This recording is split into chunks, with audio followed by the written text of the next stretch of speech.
It's the Benz Brunani womanist. Baby boys, baby girls, you need to hear this. If you sit down, receive this realness. Make sure your cup's ready for the tea, we are go sip it, yo. Hard times calling for your long shorts.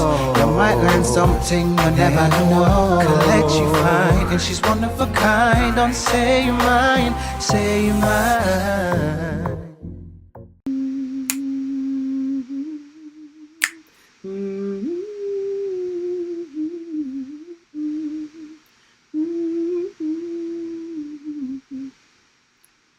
Anyway, it's me, Kelechi, the baby girl in a place to be, and you are listening / watching SYM, officially known as Say Your Mind, unofficially known as What? That's right, Suck Your Mum. And we're back for another week, and I'm so hot. So every week, it seems like I've got some kind of technical higgy-hagger that I'm dealing with. Last week, I didn't have a charger for the MacBook. Now I do have a charger. I ordered one from Apple, and I've got it, so that's sorted. This week, I can't find my remote for this Dyson fan. So if I turn it on, it's only going to give me heat because I initially got it because I was cold at the office. Now I'm hot. I can't. Jesus! Come and save me now. Come and save me now. So if I'm sweating like a Christmas goat, you know exactly why. I can't be asked to even try and open the windows to this office. Feels like I'm confined. Talk about that later. How have you been, friend? How have you been? What's your week been like? My week has been... What have I done? I went to go and watch Tambo and Bones. Ooh, baby. I think I've got that in Show Your Magnificence, so let me not get ahead of myself. But I went to watch Tambo and Bones, and it was an absolute mood. I'm not going to waste too much time. Oh, these are my notes because I went on TV. Well, that's what I did do. I went on Sunday Morning Live today, which is Sunday. I record on a Sunday. And it was to discuss, should police be tougher on crime? And it's just such dog whistle terminology. And it's interesting, those shows, because they were like, oh, we all agree that police need more money. No, we don't all agree. We do not all agree on that statement. EncroChat, Spy Cops, like the Gang Matrix, even the higgy-hagger nature of Operation Trident. Like, there are so many instances that you can look at where it's just like, maybe police shouldn't have the powers that they have. Denise, what's his name? Dennis Jaffers, Jamie Lewis, David Carrick, Wayne Cousins, Michael Lockwood that I spoke about last week, who was the head of the IOPC. There are reasons for us to believe that policing isn't the way to go. And even those who are meant to be overlooking or overseeing the police, even them, they don't fuck up. Everybody don't fuck up. So, that's my stance. Put more money into things that benefit the community. Provide safer housing, provide education, provide healthcare, provide the things that people are asking for. Help disabled people. Give mental health services a boost. There are so many things you could be doing rather than funding the fucking police. But, whatever. And then the show, they ended the segment with like, oh, well, let's not get into politics. Let's not get political about this. What do you mean? Baby, what do you mean? Policing. Even the first 4 letters of the thing. Or is it 5 letters of the thing? Four letters of the thing is similar to politics. And you're like, let's not get into it. Policing is part of politics. So I find it, I'm so sorry.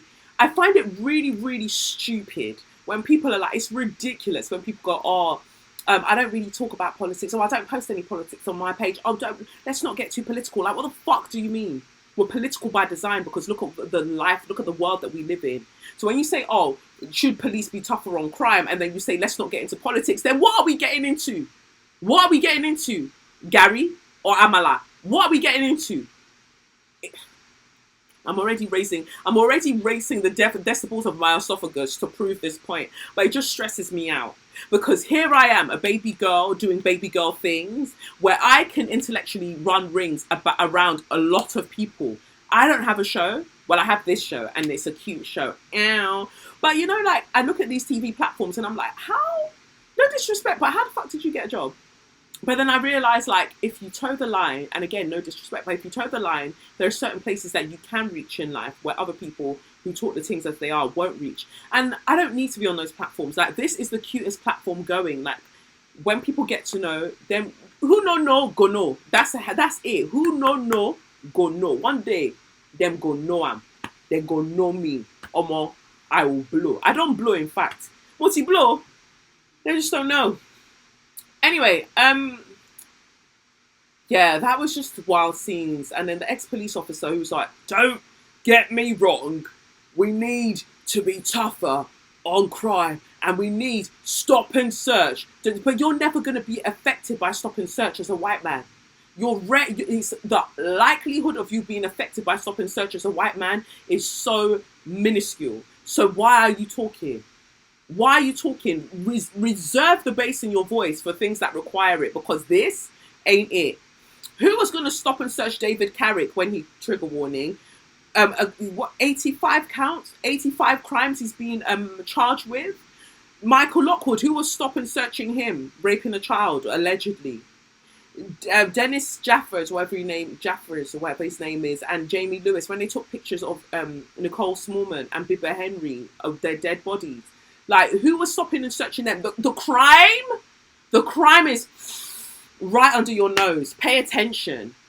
Go and stop and search your blood clot colleagues before you start worrying about what's happening on road. Of course, we want the streets to be safer, but guess what? You're not actually the ones who you're not the ones that make the streets safer. It's investing in communities. That's what makes things safer for people. And that tiny devil, Rishi Sunak, they're doing nothing. And that eagle-faced cow, Suella Braverman, or whatever they want to call her, just wayward.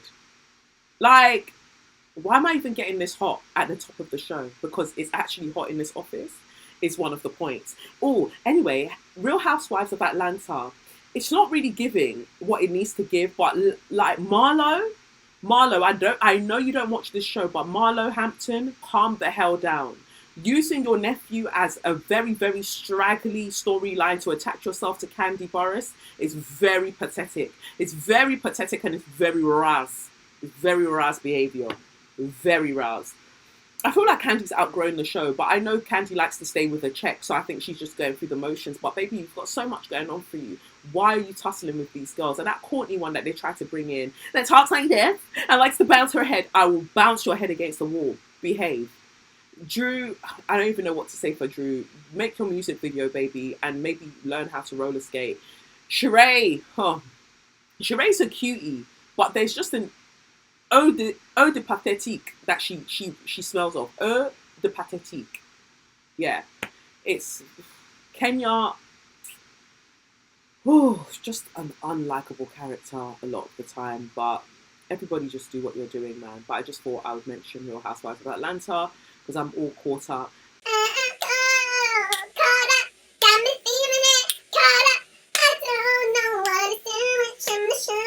Let me get into the tarot because this is how I like to do it, and I'm here forever. We will have an interview later on in the show. I'm speaking to Anna Gifty about The Black Agenda, which is a book that she put together, an anthology. It's really interesting, so we'll talk about that shortly. But let me get to tarot. Who did I choose for tarot? I chose. Here we go. It says here, Dear Kelechi, I just want to start by saying how great it was to be at your live show in NYC last month. Being able to share the same space with you and everyone else in attendance was amazing. And I just want to thank you for everything you are and cultivate in this world. I am so excited for your book and truly meant what I said about being at your London show in the fall. Yay! Please bear with me as I get through the rest of this letter, as I'm doing so through a lot of sadness. I'm at a full stop and really need some guidance. My partner and I split recently, and to say I am devastated is an understatement. Truthfully, I'm shattered. Before I met her, I'd just gone through a divorce, and I took time to heal and be with myself. When I felt ready, I asked Spirit to send me my person. I visualized her and was blessed to get her. Unfortunately, through my own faults, abrasive attitude and financial irresponsibility, we had a huge blowout in February and we almost called it then. However, we decided to work on it because we realized the relationship was important. Through the next couple of months, we did try, and it's been great change, but our intimacy and passion are still affected. It's something I'm patient about, but for her, it's adding to the weight of the emotions she's still carrying around overall. For me, I feel passion for her, and the non-sexual intimate moments between us mean more to me because I see that as us getting back to each other. I understand for her it's not fulfilling. I just want to know what to do. She's my end all, but how do I get through this? We currently still live together and share two dogs. One she had before we dated, and the second we got together. Lesbians, man, you lot love moving in together so quickly and getting dogs. Our lease is up in October, and it's obvious that we will go into our own spaces at that time. But for me, I just want to find a resolution to staying together. When she broke up with me, I told her that I understood, so that I would wait. I just want her to come. Won't you come back to me? Come back to me. Do you think I'm mine? What am I trying to sing? Do you cross your mind? Am I trying to sing Brian McKnight after he moved like a pussy plant? Okay, let's remove that from my repertoire. Anyway, we've been together for almost 3 years, but should I just give up hope? Can you please pull tarot for me? I need all the guidance I can get, and I'm forever thankful. If it helps to know, I'm a Pisces sun, Libra moon, Aquarius rising, and she's a Libra sun, Virgo moon, and Scorpio rising. Right, just dabbing my nose. Okay, that's helpful, but I can't see where those planets are or where they're placed for you. Well, I can, because you said you're an Aquarius rising and Scorpio rising. Right. So you are ruled by Uranus, right? That's your chart ruler. And your partner is ruled by Pluto. That's their chart ruler. So your erratic nature, it kind of like you go from one thing to the next thing and you just want to go. And you have sudden insights and you need to follow it. And your quest is to just be out there and see more and do more. And it feels like there isn't a lot of stillness to you, because with that Pisces sun already, like your sun sign being in a sign that's ruled by Neptune, you just want to be a part of everything. You just want to be out there. Like, you're still a homebody, definitely, but you see yourself as part of everything, as opposed to just being for you. And the Libra moon lends itself to that as well. You're all about the other. You're always about the other and what next could be happening. Whereas with your partner being a Libra sun, so I can see how your sun moon conjunction, yeah, that's spicy, that's sexy. And then the Virgo moon, so you've got an earth moon, they've got an earth moon, you've got an air moon, and Scorpio rising. So they feel more fixed than you are, just by going off like the Scorpio aspect. And then we've got cardinal and mutable. But going off that Scorpio aspect, they're rather fixed, right? So they feel more serious than you. Like, even when you mentioned about the financial irresponsibility and the abrasiveness, I can see how that would get to them, because they seem more fixed than you are. And also the South Node has been in Scorpio. So it's not just about you. You know, like we always talk about the fact that 99% of the things that happen in life, even if they're happening between us and other people, more time it's not always about us. And so I think that outside of you, your partner is going through a rebirth, because Pluto is moving through their the South Node is moving through their first house, so they're having to recalibrate and decide on, you know, who they are. They're still figuring all of that out. There's a lot there. I think that growing up, maybe things weren't always easy for them financially, so you touched a wound with your financial irresponsibility, as you mentioned. Like, you might have touched a wound with them where they're like, how can we have a future when you're behaving like this? Because maybe they've experienced that before and it's setting them off. So it's about having those sorts of conversations and really understanding where the hurt lies. Because I think that when intimacy is hard to come back to within a relationship, usually it's because at least one of the parties doesn't feel like they've been truly understood. We can have conversations back and forth about you did this and I did this, but until you understand how what has transpired has affected, how deeply it's affected me, we can't really move on forward from there. And so you find oftentimes that when people are in these situations, it's essentially like they're talking two different languages. But because of your sun moon conjunction, I think that there is hope of salvaging this. I mean, I don't know what all the rest of the chart is saying. There is hope of salvaging this, but it's about truly understanding where it hurts for somebody and not just like, oh, we've talked about it, now let's move on. Because sometimes they don't want to share, those aspects of what they've got going on. And it's also for them to understand as well that, baby, as a Scorpio rising, love isn't always about control. You can't, I understand that. And this is to your partner. You can love the fuck out of somebody, you can love the shit out of them, and you still have to let them live their life. You still have to let them make their mistakes. Now, as those mistakes pertain to you, of course you can get you could get wild. You could be like, nah, we're not doing any of that. If it's going to affect my livelihood, let's fix the fuck up. But outside of that, who you meet is who you get. If you're meeting someone in the hopes that, oh, well, over time I'll kind of shape them into this and I'll shape them into that. No, the fuck you won't. You won't. You're stealing their autonomy. You're stealing their agency. So consider that love, Scorpio rising, is not always about control. It's rarely ever about control. So let's see. Okay, so tarot. Let's see what the cards have to say for you. Do I ever cross your mind anytime? Do you find yourself reaching out for me? I can make up my own words if I want, ultimately, because at the end of the day, Brian McKnight moved like a star. So, I miss you. Is that? I'm sure it is. Or maybe it's someone else. Who else do I like? Is it Eric Benet? And he goes chocolate covered lids around me. Did he say chocolate covered? You know what I mean. Let's see what cards you've got. You've got the Seven of Wands that's come out, and you've got the Knight of Pentacles, and then the Tower card. Interessant. Hey. Okay. Let me move this around. Use the most. So we've got the Tower card here. It came out in reverse. I'll show you that. Everything burning down, destruction, all of that stuff. And then we've got the Knight of Pentacles upright. And we've got the Seven of Wands. Seven of Wands came out last week, didn't it? So we've got lots of fire energy at the moment. But I think it's because of the planets that we have in Leo. Yeah, I think that's what it is. Mars and Leo. Is it Mars and Leo?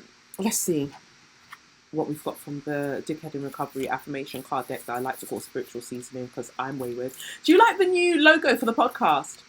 So I've updated the logo for the podcast. If you haven't noticed it yet, I worry about your perception skills. But go and check it out. Now there's like a cyborg sort of hand touching mine instead of the white hand, like the birth of Adam sort of thing.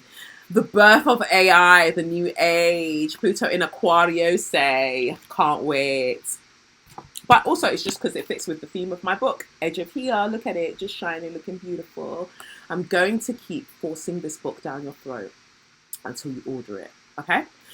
Anyway, the card that you get from the Dickhead in Recovery affirmation card deck says, even at my lowest, the divine wanted to experience life through me. I have always been a worthy vessel of hope.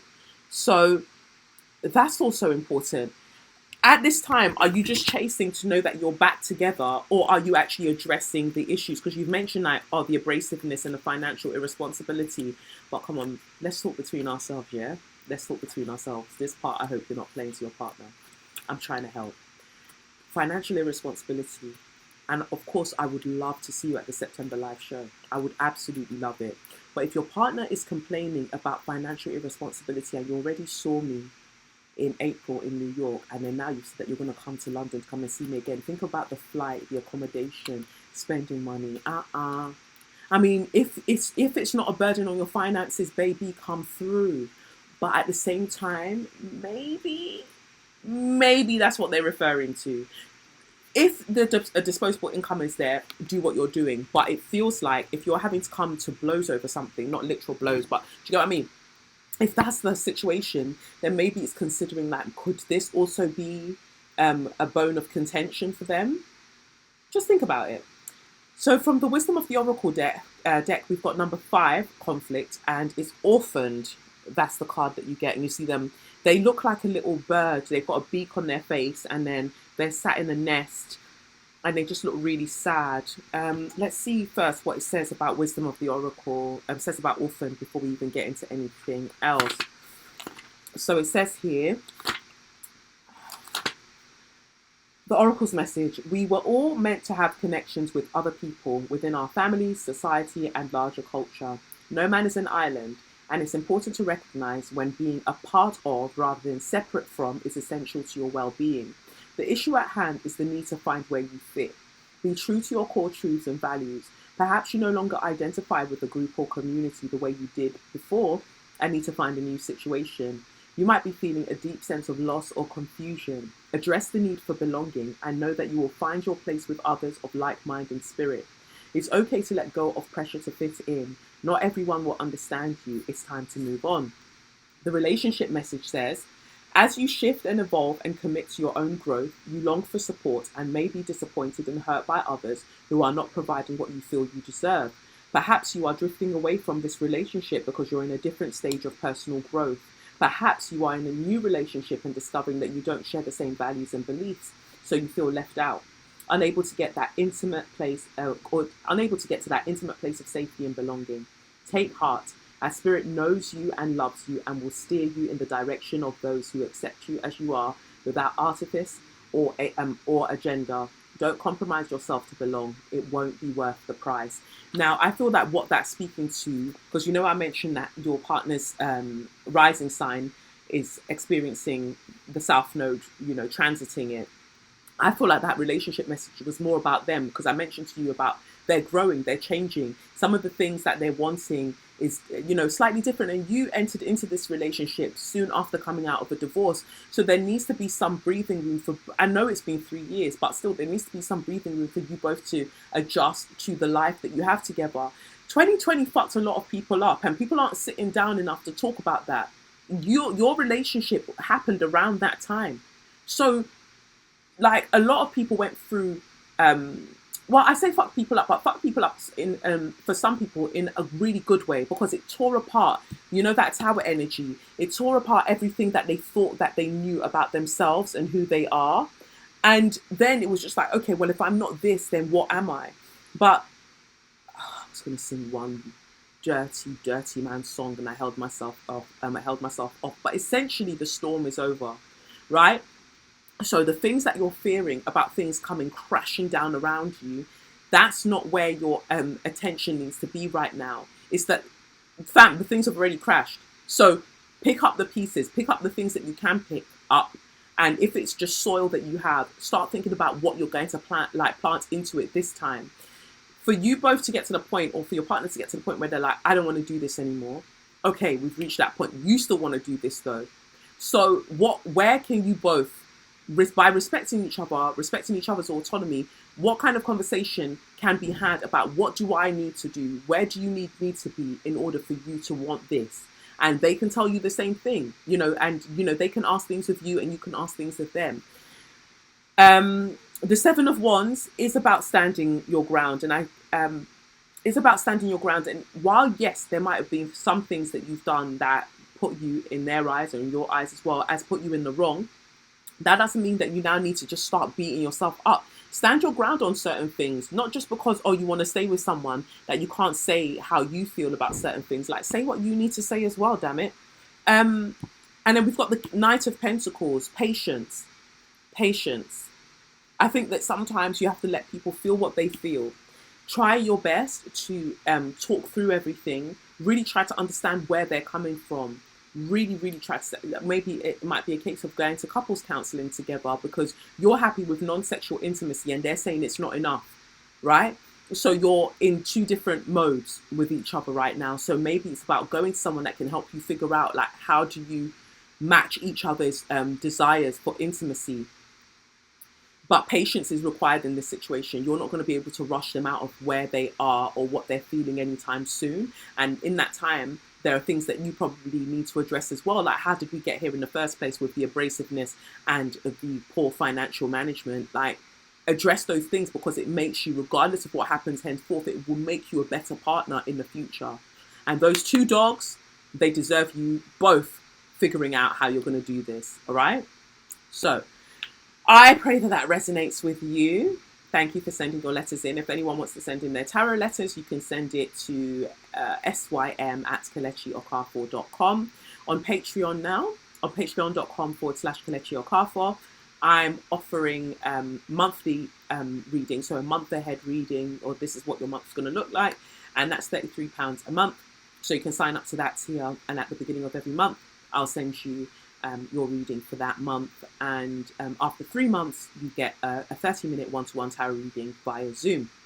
So if you want to join the tier, if you feel like you need a personal reading or you want me to read your month ahead, do that. If it's a personal one-to-one reading where you want to choose the questions and do all of that, I don't have many spaces. I don't have any spaces, in fact, right now for that. So the Patreon is probably the best way to go, where you're guaranteed a reading, even though you're not sending me a question for it. So that's that. Anyway, let's get to Share Your Magnificence. So for Share Your Magnificence, like I said, went to go and watch Tambo and Bones. I greatly enjoyed it. My God, what a masterclass in the discomfort that white audiences feel. I don't even want to give any spoilers because I know some people are going to watch it on a blackout night on the 5th of July. Enjoy it. But I do feel like there's something to be said for white people being in the audience for some of the conversation that takes place. Because imagine, as black people, we scroll all of the time on social media, and out of nowhere, we can end up just seeing somebody being killed by police, being killed here, being killed there, or being subjected to some kind of violence. And we're just meant to continue and navigate life, even though we see that constantly. They were shown a character that was essentially a robot, but happened to have white skin, that got beaten up. And the tension in that theatre, it was absolutely mad. And I just thought, yeah, because you're not used to seeing white bodies like being brutalized. And it wasn't even brutalized in that way, but you get, well, no, there was a fire extinguisher. But it was all stage combat. And that's another thing as well. It's fake. It's fake. We're at the theatre. It's fucking fake. Yeah, they got so tense. But when they were cooning on the stage, when they were cooning and acting up to the caricatures and stereotypes of blackness, you lot were laughing. You really stretched those lips and really, really laughed. You really stretched them to the maximum thinness and you cackled. But the moment that you were shown a white body being attacked, all of a sudden it's not funny anymore. But do you think that the circumstances that Tambo and Bones were describing to you about the confining nature of white supremacist patriarchy and transcending it, do you think that was fun for us to watch? Me personally, I thought it was great. I thought it was great. Quote me on that. Absolutely great. We need more theatre like that shakes the people up, because conversations definitely need to be had. It's interesting how Bones, one of the characters, and big up yourselves as the actors as well. 2-man show, you lot bodied that. The white actors that are the robots, you lot did well as well. But writer and director, you all motherfucking did that. Okay? Like, loved it. And again, there were some, biracial people of mixed heritage who were just like, well, they don't think about how we feel, seeing what happens to white people when we consider that one of our parents. Okay. I get it. But guess who you need to take that up with? Your parents. Take that up with them, because this shouldn't be hard for you. And while you're talking about, oh my God, how should we feel when they're talking about white genocide, essentially, in how this is framed, but how have you felt when you've heard about the genocide in Namibia, when you've heard about a genocide in Sudan, in Somalia? How have you felt about that? How have you felt about the transatlantic slave trade? How have you felt about colonialism? But suddenly when you see two slaps being administered to a white person, suddenly it's like, oh, they don't consider us in the audience. Be for real. So 2 slaps on your chest, Tambo and Bones. If there's still tickets available, I suggest you go and watch it, because if I can see it again, I'll go again. Hi guys at Tambo and Bones. If anybody drops out on the 5th of July and you have an extra ticket available, am I even around? Because sometimes I ask for shit and I'm not even about. But if I'm about and there are tickets available, I'd like to come on Blackout Night, because I'd like to see the difference between watching it with a white audience and watching it with an all black audience. That would be very interesting to me. So yeah, go and check out Tambo and Bones if you can. And I'm not saying that just for the sake of it. I'm genuinely, like, if I think a play is shit, you'll know by how much, like, I'm not telling you to go and see anything. This one, I greatly enjoyed it, and I would definitely like to see more conversations around the themes in the play. Because even talking about, well, Bones says it, that's what I was going to say. Bones, one of the characters, says, you know, he's very preoccupied with getting quarters, basically getting money.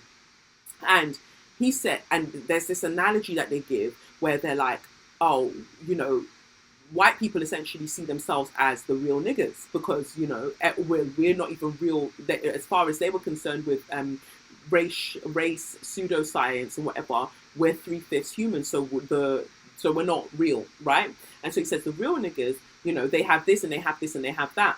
And so Bones is very preoccupied with becoming real. And for as far as he's concerned, he needs to gain so much in terms of material assets in order that he might be real. And I thought that was such beautiful writing. It was so observant in terms of how the writer went about conveying that, because ultimately it speaks to the malaise that I think a lot of celebrities are afflicted with, where they want to amass, a lot of black celebrities I'll speak to specifically, where they want to amass material wealth to the point where it's actually just grotesque and it just doesn't make sense, but they want to amass it in order that they might be real, in order that they might be seen, that if they have all of these things, the shiny chains, the cars, this, you can't not notice me.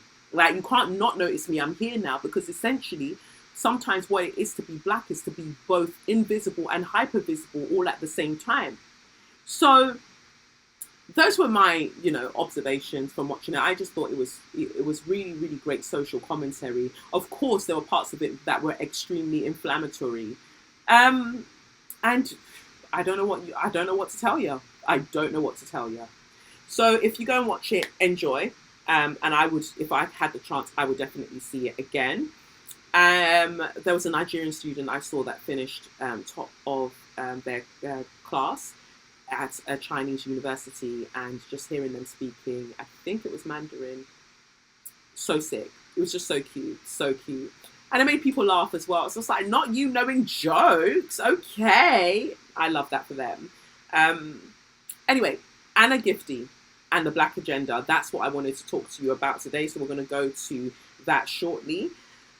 Anna Gifty, we followed each other online for a few years. And she, well, let me just read out her bio. It says, Anna Gifty, Opoku Agyeman, is a Ghanaian-born American activist and writer. She's a co-founder and former CEO of the Sadie Collective, as well as co-founder and co-organizer of Black Birders Week. She was born in Kumasi, Ghana, and moved to the United States as a child.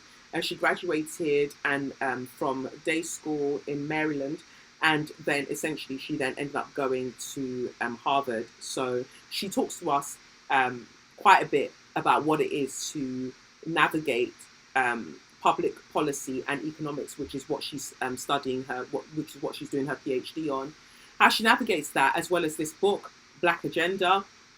And yeah, the actual title is The Black Agenda, Bold Solutions for a Broken System. So she's edited it, and she's got some amazing, amazing essayists in there. And that's basically what we end up discussing.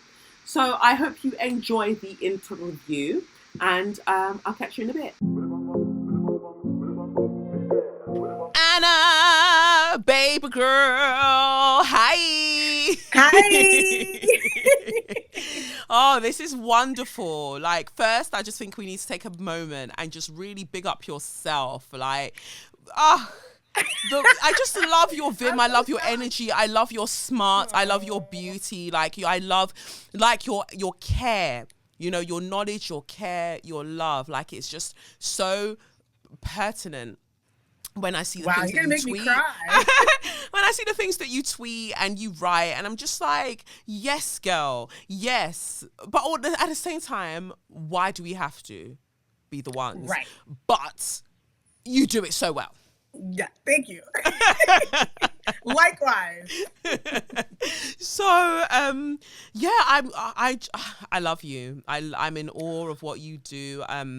And I was very much looking forward to us organizing this chat, and I hope we can actually do something longer and in Yeah, person, because I think that would be absolutely. like wonderful as well.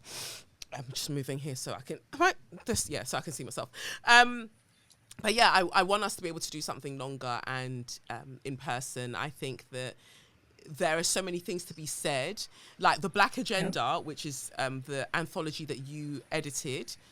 So much is covered there. So Right. much. Yeah. Did you come up with the title? Yeah. So I was I knew that in the already. meeting with the literary agents, the Mm, editors, and they were like, "What title can all of these ideas live under?" And I mm, said, "In some ways, they're giving us agenda items to mm, focus on." And I said, mm. "Wait a minute, the Black Agenda?" They're like, "Oh my God, so good!" And I was like, "Okay."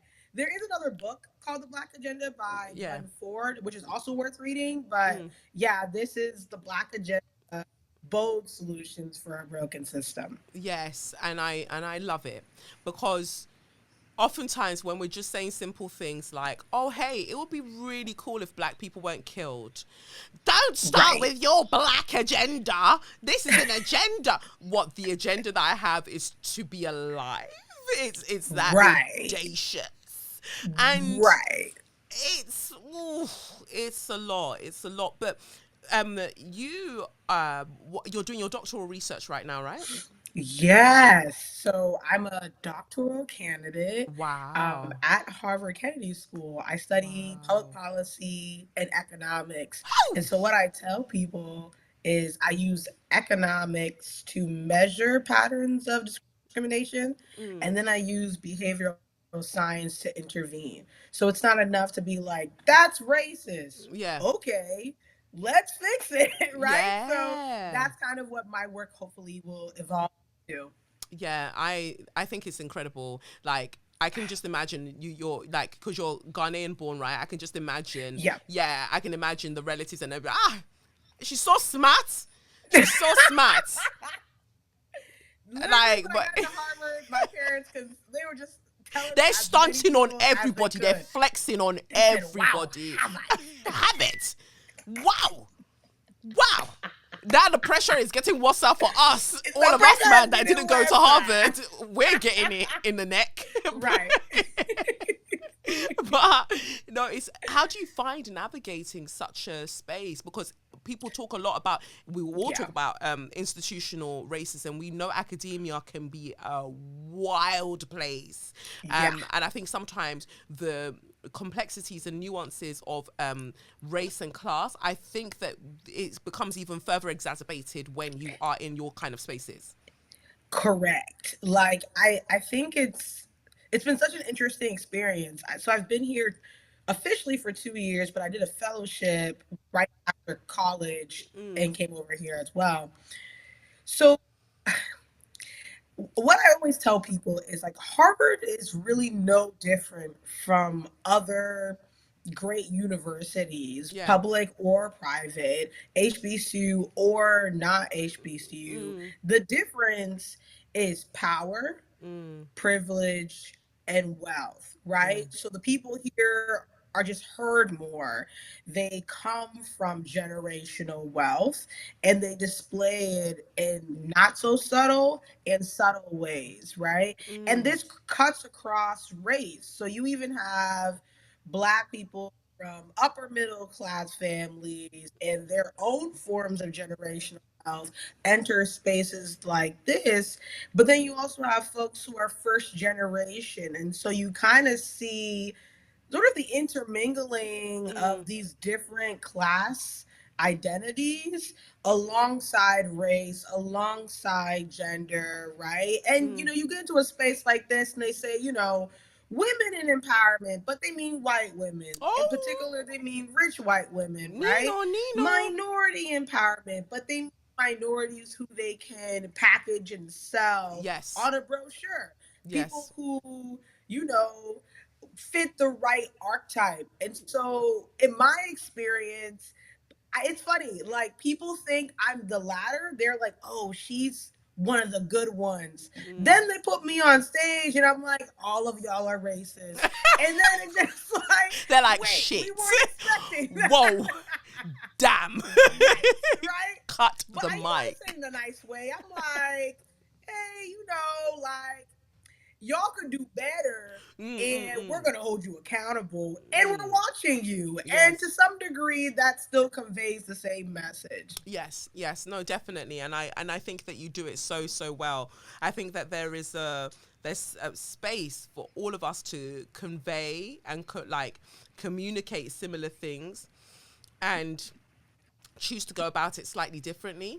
You know, not everybody needs to be Yeah. effing and blinding. Not everybody needs to be tearing like we are all tearing singlets. Somebody's maybe just taking here, and then somebody's just maybe taking the hem. You get what I mean? But we can't tear singlet alone. That's Singlet right. tearing is not a solo activity. It's a collective Right. effort. You know, to really tear that That's right. singlet. So I appreciate and I love how we all go about tearing singlets, because it needs to be done in this society so we can move That's forward. right. But when we're looking at this amazing anthology, how did you go about getting everybody together? Yeah, Because that's the there's some number heavy one hitters. question I get asked. Yeah. So I always say that it was a community effort, right? Mm, So initially, when this book began, it was going to center people in my field, so economics, policy. But this book really started to come together in 2020. Now, we know what happened in 2020. mm, mm. In the summer of 2020, all of a sudden America was talking about racism because of the murder of George Floyd and Yes. Breonna Taylor. And Mm, so you had this nationwide conversation happening where literally every discipline, every field was talking about how racism arises mm, in their space. And so I started to see connections like, oh, health equity is tied to economic justice, and mm. economic justice is tied to criminal justice. And so it's important for us to bring in these voices collectively. Now, Yes. granted, I didn't have kind of the reach to like kind of contact these individuals, and so I turned to Twitter. I was like, hey, Wow. y'all, we need voices for this project. Didn't know what the project was, Mm, but I was like, I mm. want to feature some people. Do you guys know some epidemiologists? Do you guys know some Wow. technologists? And people just threw out names. And some of those people that we ended up reaching out to, like I said, summer of 2020 was inundated with Yeah. a lot of demand. I'm putting demand in quotes Mm, because that demand has petered off, mm. for Black expertise and for Black scholarship. And Yes. so a lot of those individuals ended up, maybe recommending their colleagues who had Mm-hmm. a bit more time. Okay. I love that, because I think that that's what I enjoy when I see you Yeah. online and I see the work that you do, is that you work from Thank a you. place of abundance, that you're like, let's bring everybody in. There is very much, Yeah. and I think that I get the feeling that it's because of who you are, but also, and it ties together, also because of your field of expertise, because you Yeah. understand that, again, when I was talking about tearing singlet solo, you can't do that alone. Same as No. this, if we're talking about economics, you can't do the things that you do alone. They'll No. have you believe that, Right. white supremacists, this capitalist system will have you believe that you can do Yeah. it alone, because it's all hyper individualistic. But we don't Yeah. survive without each other, and we should be That's able to right. survive with each other with integrity, while not trampling or pretending that you're the first to do something. Because oftentimes, in order to Yeah. thrive within white institutions, or what we see predominantly white institutions, or historically white institutions, what we see is that they force you as a Black person almost to claim inaccurately that you're the first to do something. That's right. That's right. And going back to your question around Harvard, you'll sometimes see in spaces like that, and I would argue like even more broader in disciplines that are predominantly white, like Mm, economics, that there is a crabs in the barrel mentality. So mm, for those who are not familiar with the metaphor, it's this idea that like you have all the crabs stacked together in a barrel and they're just trying to climb on top of each other. And somebody once told me that, has anybody thought about the fact that the barrel's not the crab's natural habitat? So no. why are you trying to climb in an artificial environment Hmm. when you really should be trying to get out? And the Right. only way you can get out is if everybody's working together Shake that to fucking barrel. Shake that shake the get barrel, out of the and so barrel. yeah, And and so we can get out. that Yeah. is all my work is. That is the leading ethos of my work. How do we get out of the barrel? Because it's an artificial environment that Yeah. no one is thriving in, and someone is thriving in at our expense. Yes, the creator of the barrel. That's just like, yeah, you'll Right. be in there and you just fight it out. You fight it out. And so That part. there's so many different contributions and essays that I really enjoyed, even but I love that you bring us back to how specifically climate change and all of these things affects Black people when we're talking That's about right. queerness. How we talk about queerness without talking about how queer people are instrumental and integral to talking about sustainability. Like there are so many things for us to look at here, but colorism caught my eye, baby. Colorism. So I I thought, love that essay. could you talk to us a bit about that, because I thought Yeah. that was everything's amazing, but that one I was like, Yeah. And you and I are two melanated queens, right? We're both dark skinned. yeah, And regardless of the Twitter discourse, that is valid, yes, right? yes, And so Dr. Jamie Slaughter AC is an epidemiologist who studies maternal health, yes, and she studies it in the context of colorism. This idea that there are preferences to the kind of hues that people display. And she talks about how darker skinned women, especially mothers who are giving birth, are treated worse than their lighter skinned counterparts. They're less believed. You might not see certain abnormalities appear mm, because there's not the infrastructure to mm, look beyond a certain hue. mm. And this is really relevant considering what happened to the recent track Olympian who Yes, died alone, right? yes, But one ooh, thing that no one is talking about is she was dark skinned. That's actually, I would say, the similarities between her and Serena Williams. Serena Williams is also dark skinned. don't talk And about so it. there's this kind of like presumption that the blacker you are, the less incompetent you are. And so people have a less time believing you when you Mm-hmm. say, I'm in pain or this thing isn't working for me, right? You might end up dying alone because no one believed you. And Mm-mm. that is directly tied to what they're seeing. Yes, and I Yeah. appreciate you touching on that, because that essay that got me.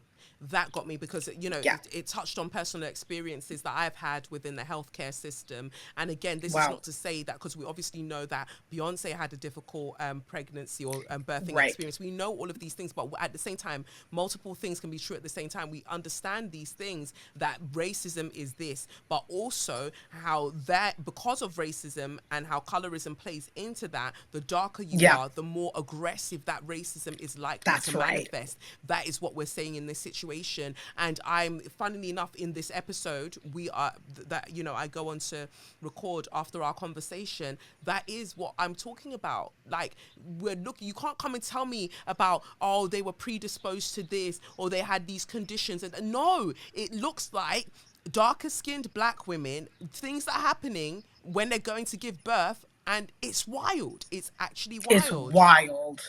It's Um, and wild. when we think historically as well about who contributed the bodies, the people, for That's you to right. have this system that you have in place right now. And so if you're not seen as more than somebody who births factory workers, or you birth the workers, then your humanity is not respected. That's Even in, exactly right. yeah. So it's a lot, but I just, that stood out to me. But what particular contribution really got you? Yeah, so I always plug this essay because it's on the same realm of Black women and Black girls. So recently, I convinced the Clinton Foundation to host a conversation featuring Dr. Lauren Mims and Ashley Wisdom. So Dr. Lauren Mims is a professor at NYU, New York University in psychology, and Ashley Wisdom is the founder of Health in Her Hue. And Dr. Mims's essay about kind of the power of Black girls in the classroom is something that I think every person should read. But Mm-hmm. if you love Abbott Elementary or Yes. if you're interested in education, it is a must read. Mm. She kind of walks us through a personal anecdote of teaching a group of Black girls that society has dismissed. So think about Wow. girls who might be pregnant at a teenage age, right? Yeah. Or think about girls who are seen as disruptive in Mm. the classroom, putting huge quotes on disruptive, Yeah. right? Yeah. And Yeah. so Dr. Mins pretty much asked these girls, hey, why do you think you're in this program? It was after school. Mm. And then she said, you shout out answers, I'll write them on the board. They start shouting out disparaging reasons. Wow. I'm a failure. I'm Wow. disruptive. I'm a single mom, a teenage mom, and nobody cares about me. Mm. Dr. Mims talks about how she writes every single reason they share on the board. Mm. And as a result, she almost cries. Like she's Oh. at the board crying silently. And afterwards, she says she pulls herself together and she turns around and she says, are there any more answers? They say, no, we're good. Then she goes through every answer, crosses it out, reframes it. You say you're a single mom, you're someone who prioritizes her children. You Yeah. say you're disruptive, you're someone assertive and Yeah. confident in what you have to say. In an instant, all of those Black girls say, wait, is it one of those programs for smart kids? Is this one of those Oh, programs for wow. people who are, gifted? And she's like, Yeah. yes, yes. And you quite literally see a personal account of the systematic biases that have maybe plagued the way that they view Yes. themselves Yeah. be reversed in real time. And so for me, when I talk about that essay, I get choked up because Yeah. I was very much the disruptive girl, quote Talk about unquote, it. Yeah. in my classroom. And there's a lot of evidence by, Dania Francis, who's an economist, Mm. and some of her co-authors that shows that Black girls are almost always seen as the most disruptive or one of the most disruptive groups in the classroom. And that results in them not being recommended for certain gifted courses and programs like the Yeah. one that Dr. Mims led out. And that says so much, because again, we know that that ties into the adultification of Black girls That's as well, right. where we are held to a higher standard, a harsher standard than, let's say, a little white girl, a middle That's class right. white girl.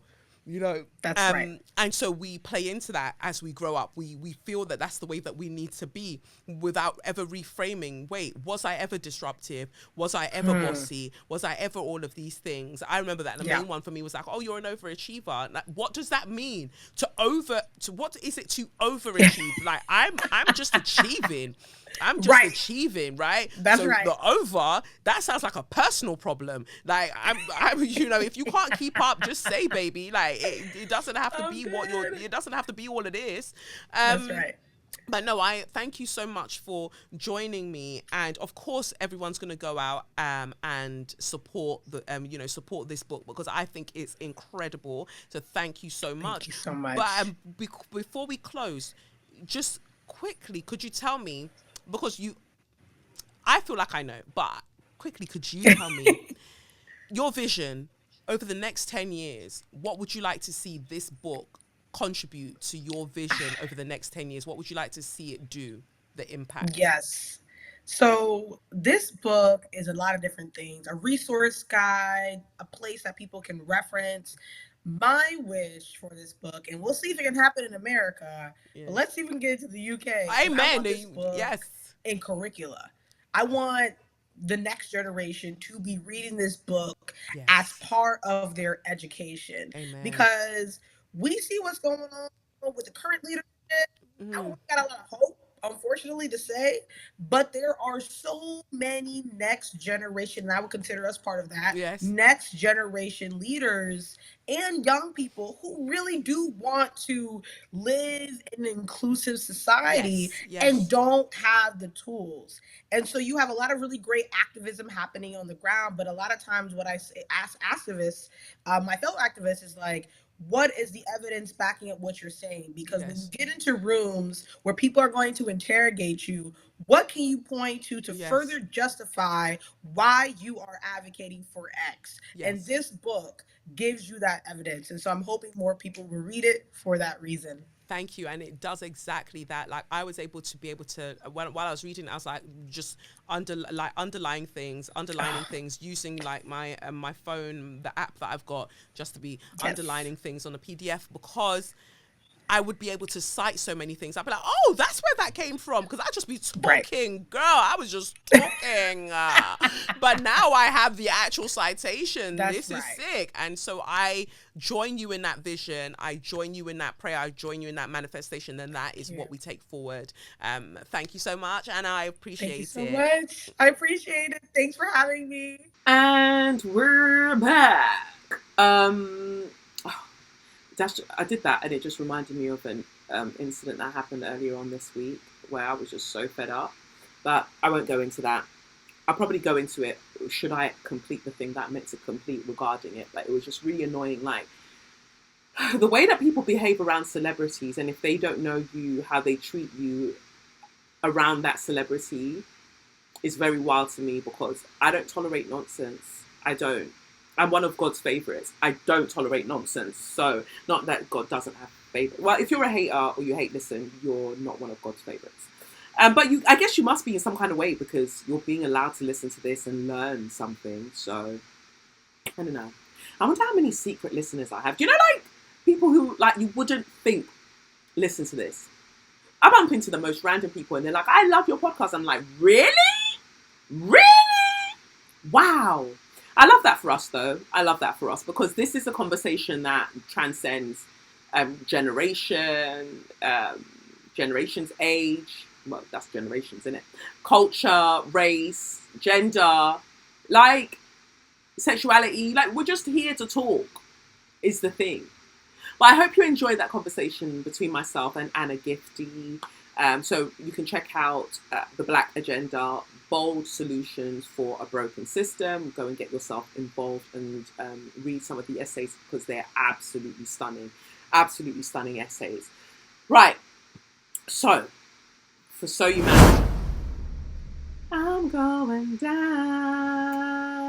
Whew. 'Cause you ain't around, baby. My time. Okay. You know, my empathy's capped. My empathy's capped regarding the Titan submersible tragedy, if we were going to call it that. Because it is. The person I feel the most for is the 19-year-old that was in that glorified butt plug that ego-driven billionaires decided that they were going to get into, and they were going to try and go down, way down below sea level, to go and see the Titanic. I can't get over the West's obsession with digging up dead people. I even heard at some point in one century, not too long ago, that aristocrats and rich people would eat mummies, like they would eat mummified bodies. You lot are not okay. Like, you're not all right. Like, something is really doing you, because none of this makes sense. But I really feel it for the boy, because what a fucking stupid father. Like, what a ridiculous, useless bitch of a father. Rest in peace, baby boy. Yeah, like ego will get you fucked up. And in Ifa, as in Yoruba cosmology, Olokun has told us, like, don't go and play with the rivers. Olokun really must have inspired TLC and whoever wrote that song for them. Was that Candy Burris? No, I don't think that one was her. She wrote No Scrubs, I think. Don't go chasing waterfalls. I used to call it Warafa. Please stick to the rivers and the lakes that you used to. I know that you got your Titan submersible, but baby boy, you're gonna get crunched the fuck out. Like, don't do it. You know, just don't do it. And while we're on that subject, some of you worry me. Some of you worry me so much. The way that you over-identify with billionaires. Wake up. Wake up. You don't have that money. In certain instances, you are poor. Why are you paying attention or over sympathizing with what billionaires are doing, the nonsense that they're doing? I'm not saying, oh, you should be like, oh, fuck them, you know, fuck them, they got what they deserve. But if you play stupid games, guess what's going to happen? You're going to win stupid prizes. And the thing is, we're apparently not meant to talk about this because we're all meant to be so respectful and rare. And you did something ridiculous. You did something absolutely fucking ridiculous. And you went and put a 19-year-old boy at risk as well of your fuckery. Like, and it's not even like this came as a surprise. In the lead up to all of this, the CEO knew that there were issues along the way. Like, whatever you create, like, fam, you were controlling your little your construction with a games console. Now, the thing is, it's one thing if one person decides that they want to be ridiculous, but others of you went to go and join them and you thought that that would be a good idea. Nobody talked to you about, like, simple physics and the pressure that would compress you based on the material that you decided to make your little thing out of. But oh my God, we shouldn't make jokes at this time. I'm sickened by the way that people are making jokes about these billionaires. They're still people. But here you are not having the same volume for 700 people that drowned. Like this week, 700 people drowned and you're not saying anything about them, but you're so concerned about billionaires. Look at how many ships and this and that they sent out, rescue vehicles to go and save them. Tracking devices to find them. They spent over what, 9 million or something, 6.5 million or something in the search for these people, even though American authorities said, oh, but based on what we picked up in the sonar, they got crunched. They got crunched a few days ago and we knew that. So why didn't you tell everybody else? Oh, we wanted to confirm. What are you confirming? You two know how that ocean rolls. Like, you know. I just don't get some of you lot. Like, the time that you're meant to feel empathy, instead of you to be flogging Suella, instead of you to be tearing Suella and Rishi Singlet, instead of you to be dealing with Preeti Patel and her wonky smile, you're not doing any of this. You're not concerned about any of this. You're concerned about billionaires that chose to put, they weren't fleeing from nothing. They weren't in any danger. Chose to put themselves in a foil tin, essentially, with a game controller, and say that controller. Well, you see what happened then. You see what happened. They chose to put themselves in that situation, whereas other people are fleeing devastating conditions in their country. And they're drowning because apparently Greek Coast Guards or whoever, we offered them help and they said no. Shut up and fuck you. This is even meant to be So You Mad and not even Straw of the Week. But I am incensed by how little we care for people like who are horizontal to us in experience. But you're worrying about people who are vertically above us. Like, they don't give a fuck about you. Like, if you drown tomorrow, they're not coming to come and write think pieces on Twitter about how no one should be making jokes about you. Of course, oh my God, they have families. Okay, but one of them, even their family member was going to a concert. Was it Blink 182? And then he started arguing with Cardi B online. If he was getting on with the rest of his life, I mean, who am I? The 19-year-old university student who was killed in the Titan submersible was terrified before the trip, but went as a Father's Day present. It will never be well for that father.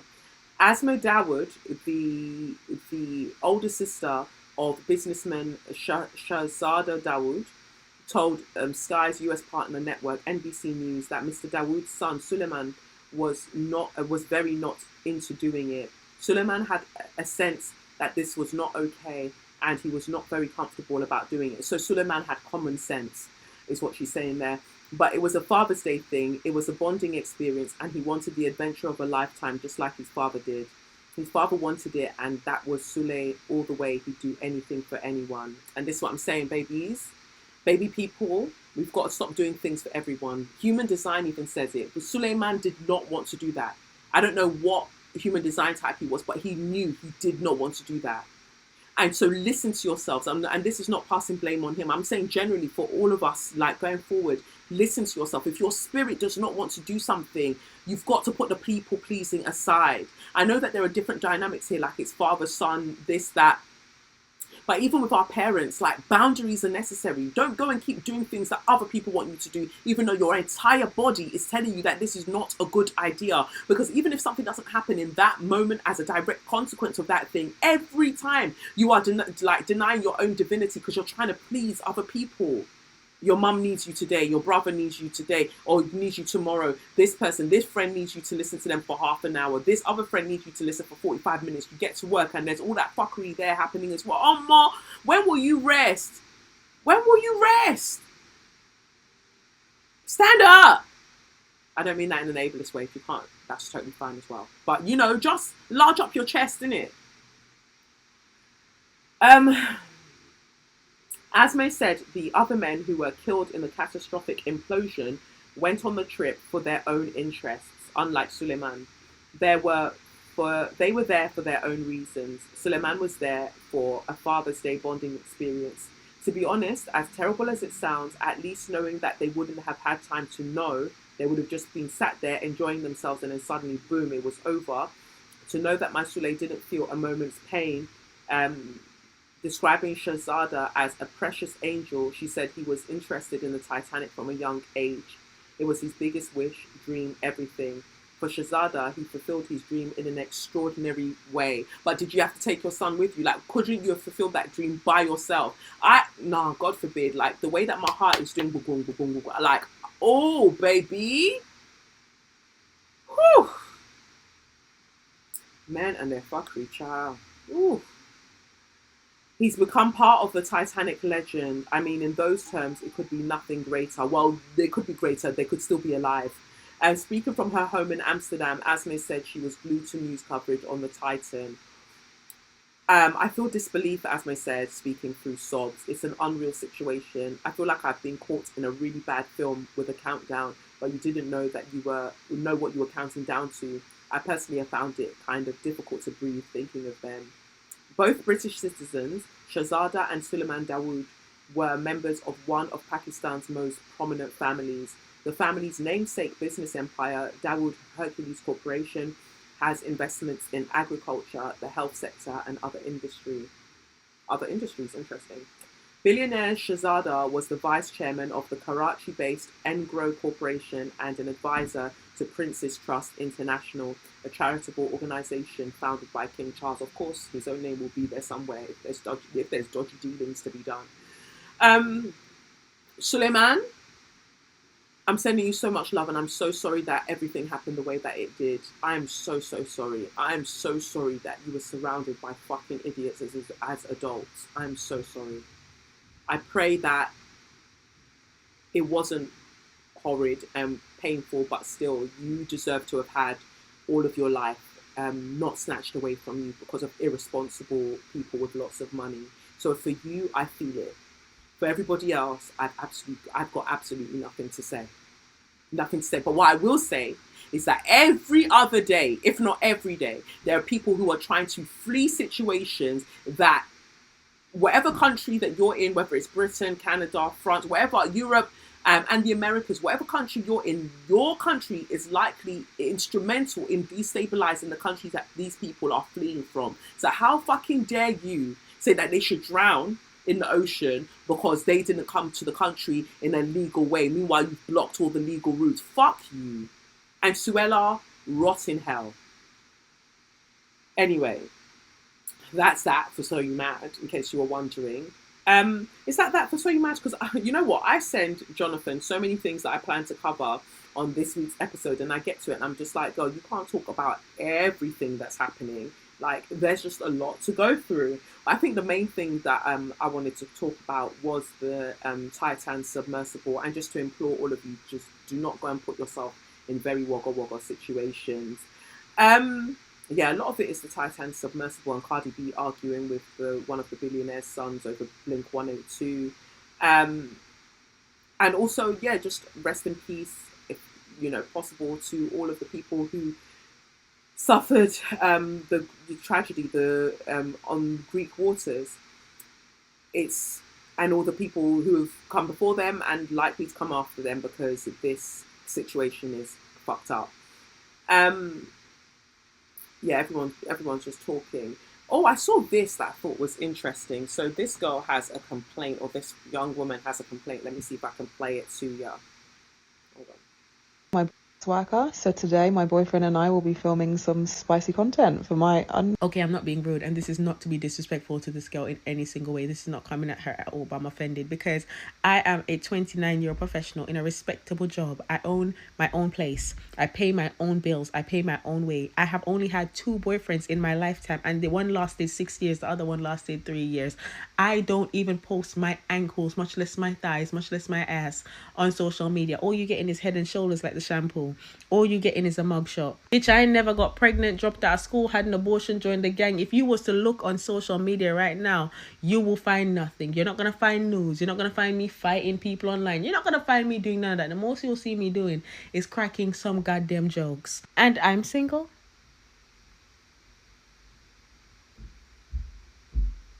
Okay. So what did you expect?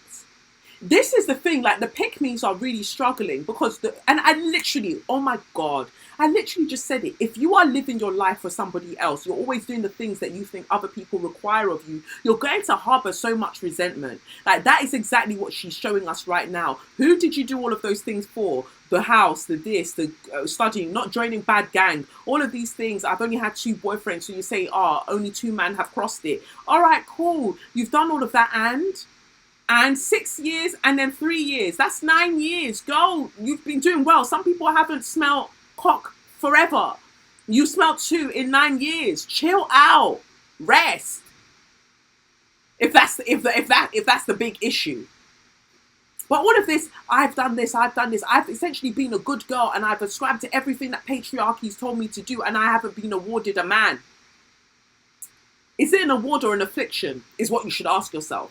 That's not even meant to be man-hating. But when you are doing all of these things for the grand prize of a man, do you respect yourself? Like, do you respect yourself? Because I don't feel like you do. Live your life. Have fun. Have fun. Do things because you want to do them. Like, in your genuine heart of hearts, like, you want to do them. If you're kind of walking around, like that Phaedra meme where she touches the feathers on an outfit and she goes, and she walks off. Like, if you just want to play with the feathers, play with the feathers. All of this that you're doing about, I didn't do this and I didn't do that and I didn't do that and I'm single. Yeah? Because guess where the guys are? Guess where the guys are at? With the girls who are having fun or with other guys. Everybody's just enjoying themselves. Nobody's worrying about what you're doing. And I feel like my issue also is because the video that she stitched her video onto is a mixed race girl who's got this dark-skinned boyfriend, and she makes videos on OnlyFans, like sex content on OnlyFans. And so essentially you're shaming a sex worker because you're like, how dare she have a man? Imagine that's what you've reduced her life to. How dare she have the bare kind of minimum, as it were. We don't know anything about this guy, but how dare she have a seemingly supportive man, and I'm here and I've done all of these things and I haven't shown my front on the internet, I haven't shown myself getting walked out on the internet, but I don't have a man. Well, maybe you need to show yourself getting walked out then, because it's clearly working for her. But it's the fact that what I'm hearing you say, this is me, my therapist voice. What I'm hearing you say is that you would like for women who are sex workers to not be partnered, to not be loved. So I invite you to redirect that energy inwardly. Which parts of yourself that are just dying to express themselves sexually are you shaming and condoning violence against them? These are the questions. And that's what you need to be asking yourself. Essentially, you're saying that, how dare she have a man? I don't have a man, but she's out here doing what she's doing. Mind your business. Different strokes for different folks, literally strokes. But do you get what I mean? Like, mind your business and leave sex workers alone. Leave them alone. Go and focus on other people. Leave them alone. They're not, that's not what you need to be focused on. Do you want her to come and dash you her man? Like, what is the issue? It's just really, really sad. It's really, really sad. I know that sometimes you can look around and be like, oh, but I've done this and I've done this and I've done this and I'm still here single. What kind of man do you want? Because if you're wanting a man that requires all of those things from you, do you want a partner or do you want a boss? Ask yourself, because it's sounding very higgy. That's all I would say. Just sounds very higgy. But yeah, that's now that for So You Might. But I would love to hear your thoughts about that statement, because I just found it so icky. Nice guys and pick-me women are of the same ilk. The entitlement you feel because you're not the worst type of person actually makes you akin to the worst type of people that you're trying to differentiate yourself from. So I'd like to hear your views on it, because you lot was speaking last week, speaking about whether the friend should have given the wife all of that money back when her the wife's husband was coming onto the friend's OnlyFans and gave her $600. You were talking. So I would very much love to hear your views about this week's question as well. So, all right, well, let's get to straw of the week, aka suck your mum. So, 3-time Olympic champion Tori Bowie's death from childbirth complications underscores the alarming reality that Black women are more likely to face the worst pregnancy-related outcomes in the US, regardless of socioeconomic status. And I feel like that is very, very important to stress. So RIP to Tori Bowie's, who, died during childbirth. I'm praying for everybody that's pregnant at the moment. Like, I pray for safe delivery. I pray for a smooth birthing process for you, that you are divinely protected.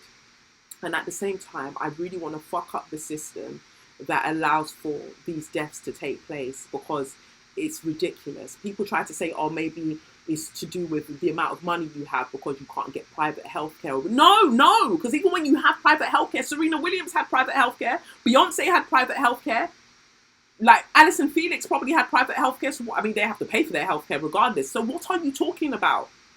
What are you saying? And that's just the American examples. In the UK, we know that it's terrible over here as well. So that means that there's clearly something afoot. It's no coincidence that Black women are dying during childbirth in America. Black women are dying during childbirth in the UK. Like, what, did we imagine it? And then you'll get some motherfucker that wants to come and sit on the couch and they'll be telling you that, oh, there are other things to be looked at. Why don't we look at broken homes? Motherfuck you. It says here, 3-time Olympic champion Tori Bowie's death from childbirth complications underscores the alarming reality that Black women are more likely to face the worst pregnancy-related outcomes in the US, regardless of socioeconomic status. Bowie was found dead in her home in Winter Garden, Florida in May. She was estimated to be 8 months pregnant and in labor when she died, according to the medical examiner's report released earlier this week. The possible complications included respiratory issues and eclampsia, multiple news outlets reported. It's a case similar to that of tennis star Serena Williams. Bowie won 3 medals, including the gold in track and field in the 2016 Olympic Games in Rio de Janeiro. Both athletes were on the international stage, competing at the highest level before being hit with some of the most severe childbirth complications. In an essay last year, Serena Williams, described nearly dying during the birth of her daughter Olympia in 2017. Despite advances in medicine and technology, the racial gap in who is suffering the most severe consequences of childbirth is growing. Data from the Centers of Disease Control and Prevention shows Black women had the largest rate increase in maternal mortality between 2020 and 2021, which experts say was largely due to the coronavirus pandemic exacerbating medical racism already baked into the healthcare system.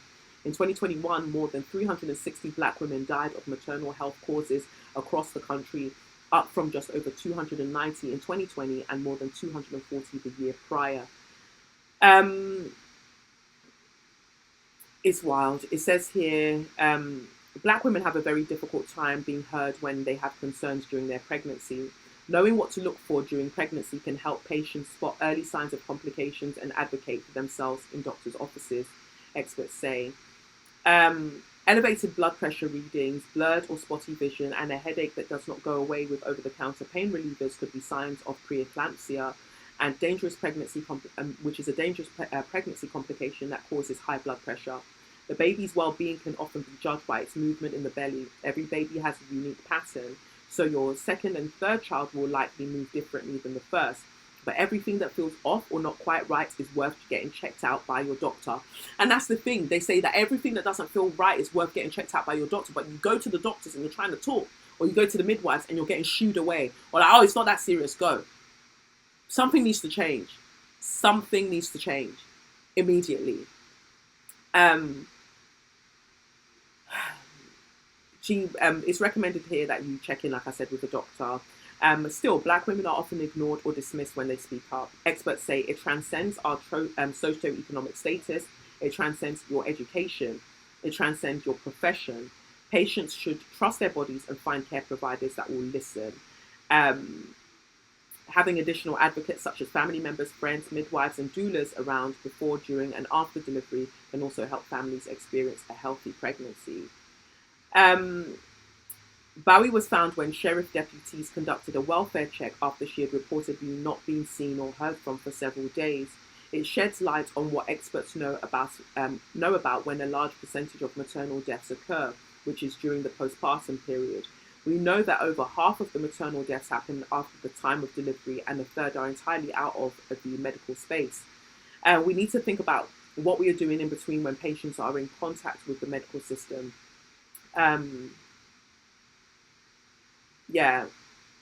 It's just most pregnancy-related deaths, which include those up to a year postpartum, are preventable. Severe bleeding and infections can contribute to complications.